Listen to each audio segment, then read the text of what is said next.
Anthony, we talked to Dwight about your discussion on the sideline. Just wondered what you took out of it from that moment and kind of how you guys are dealing with it at this point, if at all. There we go. There's two guys. We're very competitive. We just want to win games. He said that it might have been just on the court, something defensive, whatever it was. Do you think there's anything with the level of frustration, or is it something you think is in the past at this point? No, it's over with. And then LeBron, just one question of the fourth quarter. Was there something you guys found going to the rim that hadn't been there this game plus the season opener that you saw, and anything else, just trying to find some of that cohesion? Yeah, just trying to find a rhythm, really trying to play with pace. One thing in the fourth quarter we got stops. I mean, we gave up 21 points.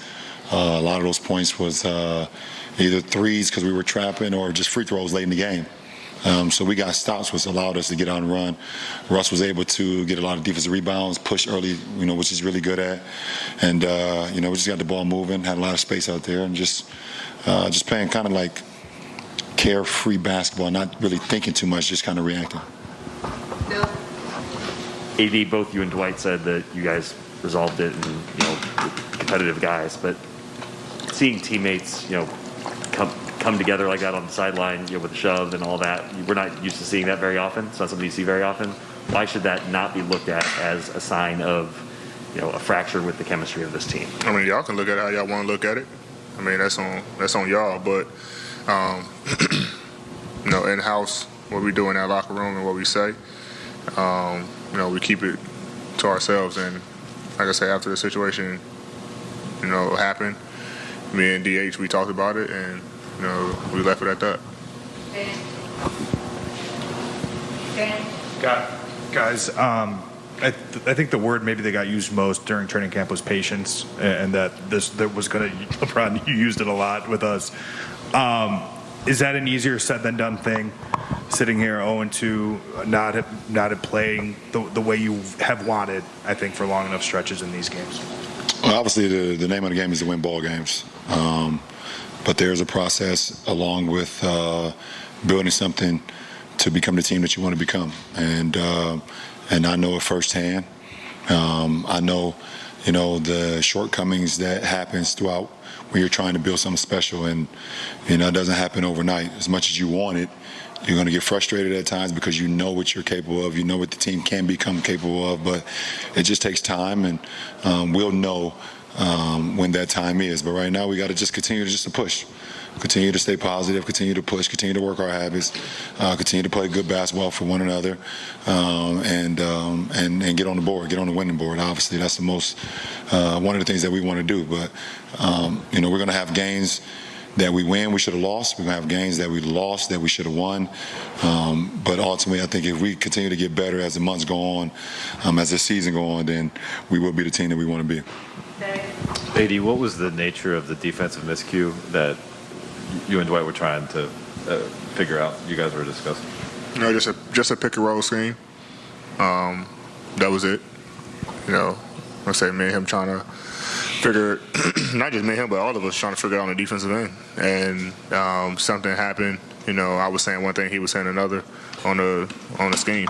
And one thing led to another. And like I said, we talked about it, and we left it in the locker room at halftime.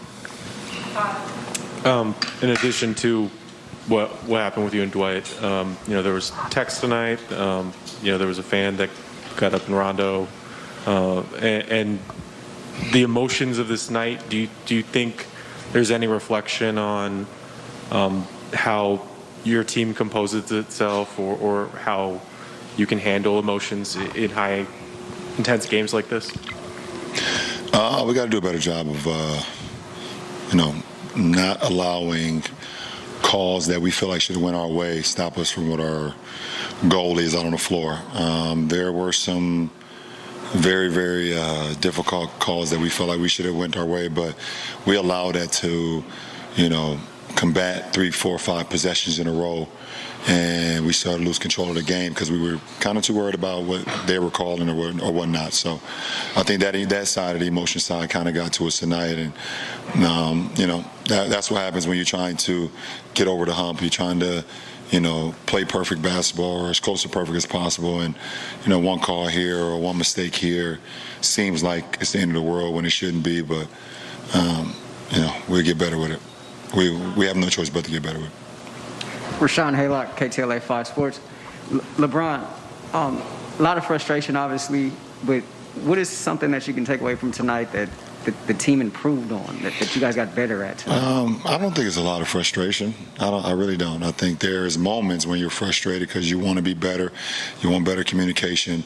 You don't want to turn the ball over. You don't want to give up a layup. You don't want to miss an assignment.